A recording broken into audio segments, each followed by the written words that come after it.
Greetings.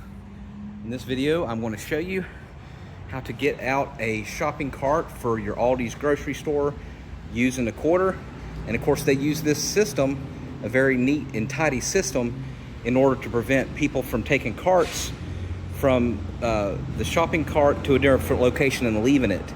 So it saves on labor by having this quarter system. And of course, you get your quarter back once you use it. So the only thing you have to do is choose a front cart. So there's 3 here. I want to choose this one right here. It's actually got my stuff already in it.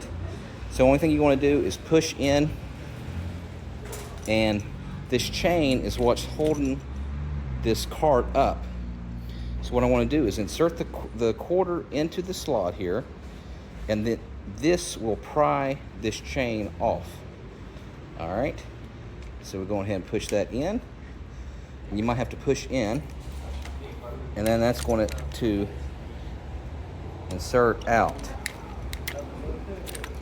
just like that. All right. So you just take your cart, you use it, put your stuff into the car, and then when you're done, to get your quarter back out, you take it back here to the station.